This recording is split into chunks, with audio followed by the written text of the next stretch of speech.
La voix de Trump résonne. L'âge d'or de l'Amérique commence maintenant. Nous allons être l'envie de toutes les nations. Je vais tout simplement mettre l'Amérique en premier. Mais aucun empire ne dure éternellement. Les Hollandais, les Britanniques, même les Romains ont fini par tomber. Et aujourd'hui, un autre pourrait bien rejoindre cette liste. Depuis près d'un siècle, l'Empire américain règne en maître absolu sur la scène mondiale. Avec seulement 4% de la population mondiale, les États-Unis représentent pourtant 20% du revenu global. Et à eux seuls, ils absorbent près de 40% du budget militaire mondial. Mais cette domination vacille, et elle vacille rapidement. D'ici 2028, la Chine devrait surpasser les États-Unis pour devenir la première puissance économique mondiale. Depuis des décennies, Pékin se prépare en silence à prendre la tête d'un nouvel ordre mondial, patientant jusqu'au moment opportun. Depuis 2010, la Chine a déjà investi plus de 1000 milliards de dollars dans les pays en développement, tissant discrètement des alliances stratégiques pour l'avenir. Pendant ce temps, l'ordre mondial façonné par l'Amérique n'a jamais paru aussi fragile.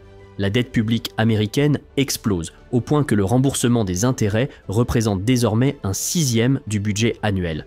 Et sous nos yeux, des décennies de mondialisation sont peu à peu déconstruites. La confiance que les États-Unis avaient mis des générations à bâtir se fissure, minée par des politiques commerciales erratiques, des droits de douane imprévisibles et un sentiment croissant que les règles ne s'appliquent plus à eux. Le pouvoir tend à corrompre, et le pouvoir absolu corrompt absolument. Ce n'est pas seulement une question de dirigeants. C'est ce qui arrive quand un empire commence à croire en sa propre invincibilité, bien après que ses fondations ont commencé à se fissurer. Alors, la vraie question n'est pas seulement de savoir si Trump est responsable, c'est de se demander si l'Amérique a dépassé le point de non-retour. Les divisions internes sont déjà là, mais l'ordre mondial américain peut-il encore tenir, ou assistons-nous déjà aux premières scènes d'un nouvel empire global? Pour comprendre, il faut remonter le fil. Bien plus loin que ce que l'on croit. Il y a seulement quelques décennies, affirmer que l'empire américain allait s'effondrer aurait prêté à rire. Dans les années 1990, les États-Unis célébraient la chute de l'Union soviétique. Le dollar, déjà dominant, devenait sans conteste la monnaie de référence mondiale. Et en 1995, il représentait à lui seul 71% des réserves de change internationales. L'Amérique s'était imposée comme la colonne vertébrale du système financier global, et avec elle, ses valeurs. Le capitalisme et la démocratie, socle de la société américaine, s'exportaient à vitesse grand V aux quatre coins du globe. Même les ennemis de toujours du capitalisme, la Russie, la Pologne ou encore le Vietnam, commençaient à changer de cap. L'Empire américain n'avait jamais paru aussi solide. Mais de l'autre côté du Pacifique, alors que l'Amérique savourait son triomphe, un pays que beaucoup jugeaient insignifiant préparait en silence un miracle économique qui allait tout bouleverser. Si vous regardez cette vidéo, vous connaissez probablement déjà cette histoire. Dans les années 1990, la Chine entamait une transformation radicale, une mutation économique qui allait non seulement changer son propre destin, mais aussi redessiner l'ordre mondial. Son économie connaissait une croissance fulgurante, plus de 9% par an, sortant des millions de personnes de la pauvreté. Et pourtant, à Washington, on ne s'en inquiétait pas. Au contraire, les élites américaines voyaient dans cette ascension une victoire idéologique, un nouveau régime communiste qui se convertissait enfin aux vertus du marché. Quand la Chine a rejoint l'Organisation mondiale du commerce en 2000, Bill Clinton n'y voyait pas un simple accord commercial. Pour lui, c'était un tournant historique.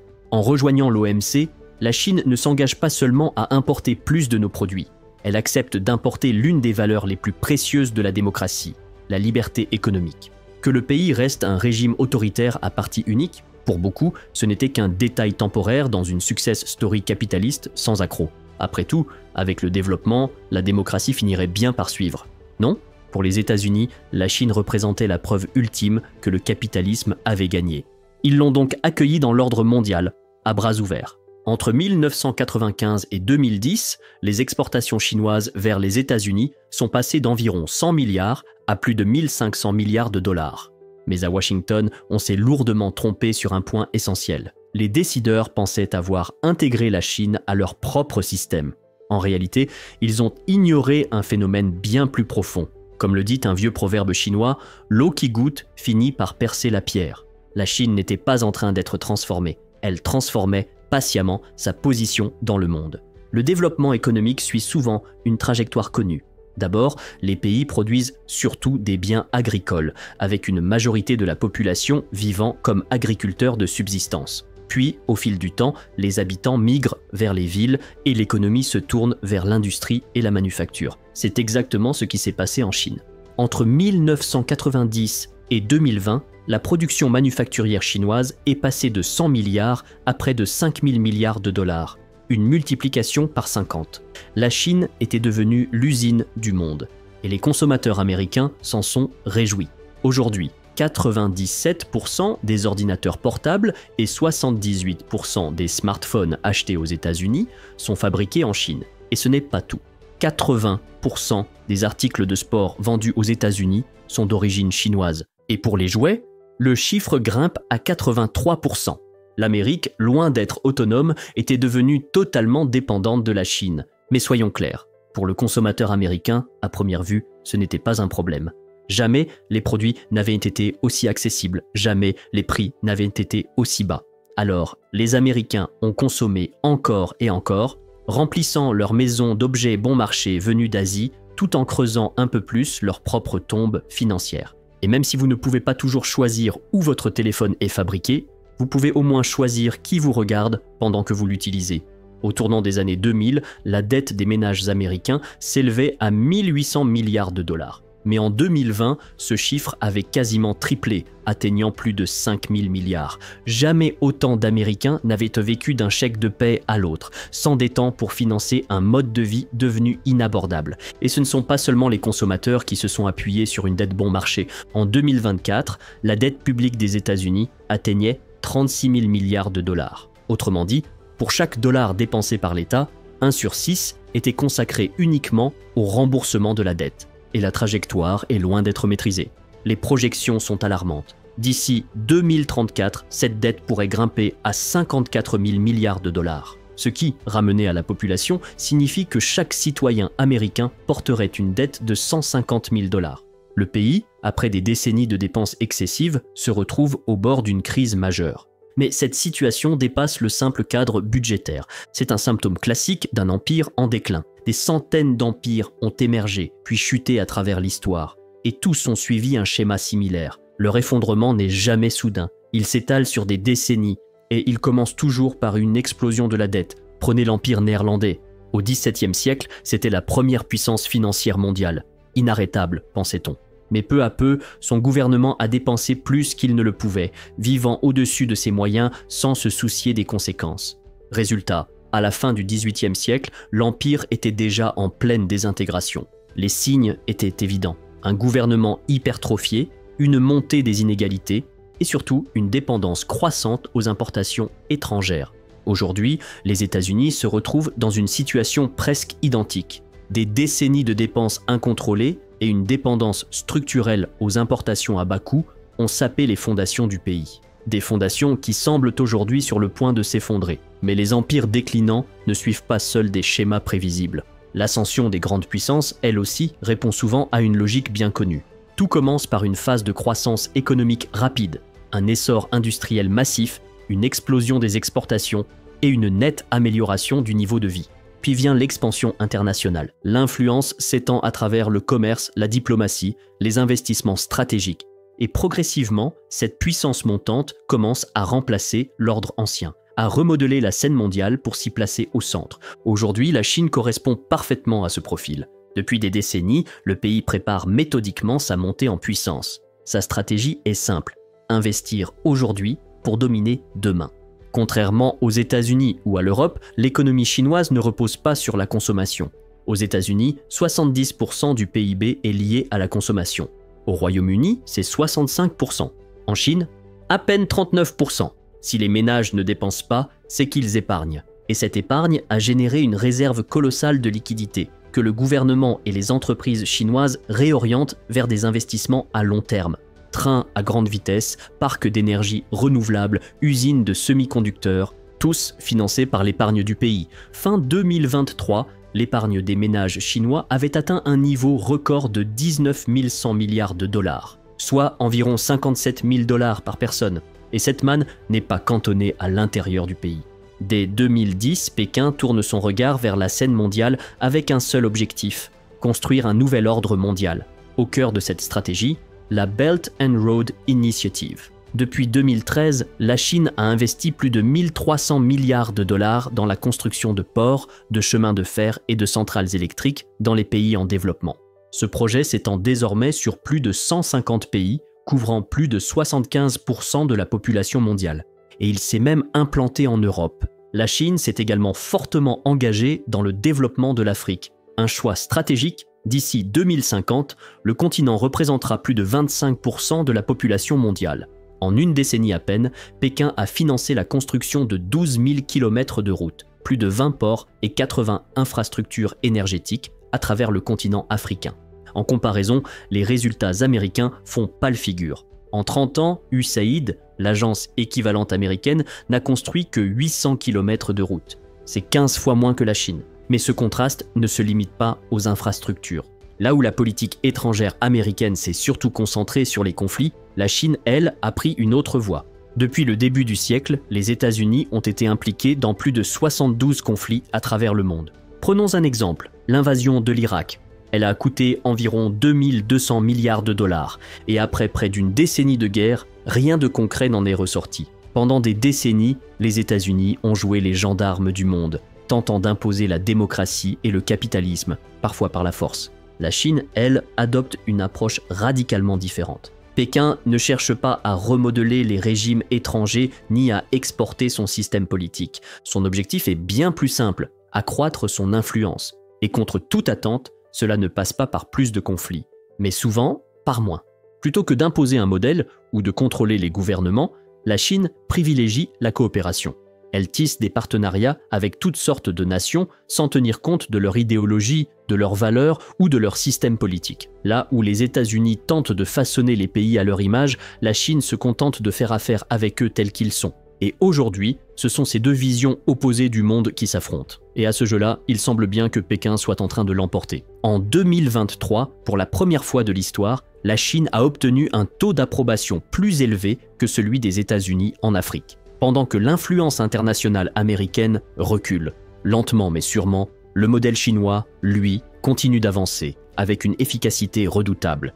Mais cette bascule de pouvoir ne se joue pas uniquement à l'international. Elle se joue aussi à l'intérieur même des États-Unis à travers un phénomène économique sournois mais dévastateur qui ronge l'économie américaine depuis des décennies, la désindustrialisation. Dans les années 1960, près de 30% des emplois américains étaient dans l'industrie. En 2020, ce chiffre était tombé à seulement 8%. La mondialisation battant son plein, les entreprises américaines n'avaient plus besoin de produire localement. Elles ont commencé à délocaliser. D'abord, lentement. Les usines textiles du sud des États-Unis ont fermé discrètement, remplacées par des ateliers en Asie à moindre coût. Puis, les aciéries de villes industrielles comme Pittsburgh ou Youngstown ont baissé le rideau, les unes après les autres. Et ce qui avait commencé comme une simple réorganisation est devenu un exode industriel massif. Le cœur de la prospérité américaine d'après-guerre s'est vidé de sa substance. Ce secteur, qui avait fourni des millions d'emplois stables et bien rémunérés, s'est effondré, laissant les États-Unis totalement dépendants des chaînes de production étrangères, en particulier chinoises. Mais les conséquences ne s'arrêtent pas là. L'industrie manufacturière jouait autrefois un rôle clé dans l'ascension sociale. Elle offrait des salaires décents, de la sécurité de l'emploi, une voie vers la réussite pour des millions de travailleurs. Sans elle, des pans entiers de la population ont été laissés pour compte. Dans une économie en mutation qui récompense désormais le capital, la technologie et la finance, mais plus le travail manuel ni les compétences traditionnelles. Tu pourrais te demander, est-ce que tout cela est vraiment si grave ? Après tout, depuis les années 1980, l'économie américaine a plus que doublé en taille. C'est même la croissance la plus rapide parmi les pays développés. Alors, cette performance ne compense-t-elle pas largement la perte du secteur industriel ? Le problème, c'est que les chiffres de croissance économique ne disent rien de la manière dont cette richesse est répartie. Affirmer que la population moyenne est plus riche qu'il y a 40 ans ne signifie pas que la majorité des gens vivent mieux. Si l'essentiel de cette nouvelle richesse atterrit uniquement dans les poches des plus aisés, la qualité de vie du reste de la population reste inchangée, voire se détériore, malgré des indicateurs macroéconomiques flatteurs. Et c'est exactement ce qui s'est produit. Depuis les années 1970, La part des revenus allant aux classes moyennes et inférieures n'a cessé de baisser, pendant que la tranche la plus haute du pays captait une part toujours plus grande de la richesse nationale. La croissance économique a rendu une petite élite américaine extrêmement riche. Aujourd'hui, le 1% le plus riche détient plus de 30% de la richesse du pays, contre 22% dans les années 2000. Pour les plus pauvres, cette croissance n'a rien changé. Depuis l'an 2000, le revenu moyen dans la tranche basse reste figé à environ 28 000 $ par an. Pire encore, la part de la population appartenant à cette tranche inférieure est passée d'un quart à près de 30%. Alors que le pays se félicitait de chiffres économiques records, la réalité quotidienne de millions d'Américains s'est figée dans la précarité. Tandis que les plus riches empochaient l'essentiel des gains, les classes moyennes et populaires stagnaient, et le rêve américain, cette promesse que chacun peut réussir par son travail et sa détermination, commence à ressembler à une illusion lointaine. À cela s'ajoute une autre bombe sociale, le prix de l'immobilier. Dans les années 1980, une maison moyenne coûtait environ 60 000 $. Aujourd'hui, cette même maison vaut plus de 400 000 $, une hausse de plus de 500%. Et pendant ce temps, les revenus réels des plus pauvres sont restés figés. Des salaires stagnants, des prix en hausse constante. Voilà ce qui alimente une frustration généralisée. Une grande partie de la population a le sentiment que les institutions les ont abandonnés, que le système ne fonctionne plus pour eux. Et cette colère a fini par atteindre un point de rupture. En 2024, cette frustration collective s'est cristallisée dans un raz-de-marée électoral. Donald Trump a remporté une victoire écrasante, portée par une promesse simple, rendre à l'Amérique sa grandeur passée. Et pour y parvenir, son plan tenait en un mot, tarif. L'idée était claire. En imposant une taxe sur les importations, les entreprises américaines seraient contraintes de revoir leur chaîne d'approvisionnement.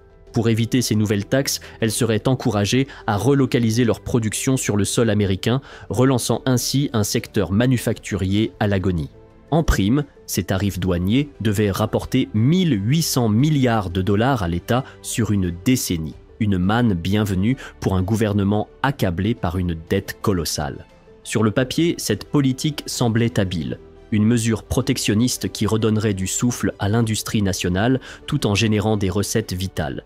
Mais très vite, tout s'est effondré. 10 jours seulement après leur annonce, l'équipe Trump a été contrainte de faire marche arrière. La majorité des tarifs ont été abandonnés dans la précipitation. Alors, que s'est-il passé? Le problème, c'est que depuis un siècle, l'ordre économique mondial repose sur un pilier central, le libre-échange et la mondialisation.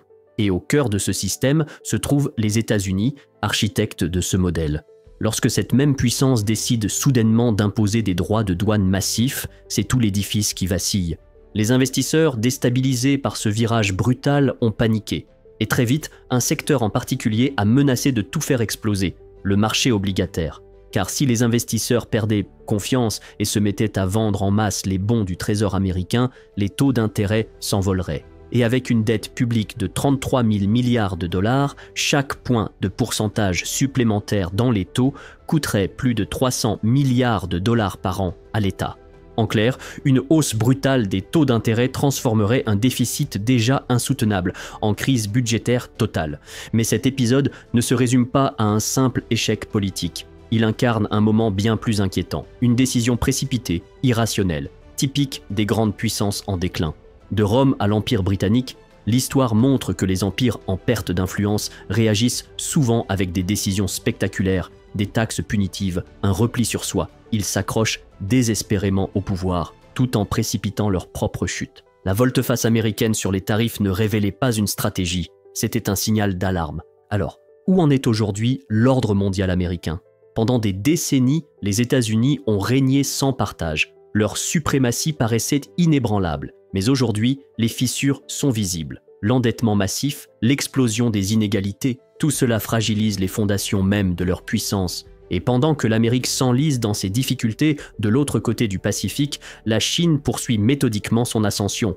Là où les États-Unis ont emprunté pour consommer, la Chine a épargné pour investir. Elle a construit des infrastructures, développé des industries stratégiques et surtout préparé l'avenir. Le contraste est brutal. D'un côté, une nation accablée par ses dettes, gouvernée par le court terme.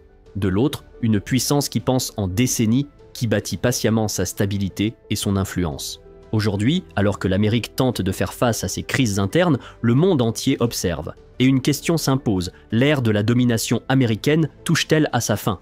De plus en plus d'indices suggèrent que le siècle chinois n'est plus simplement une possibilité, mais une probabilité.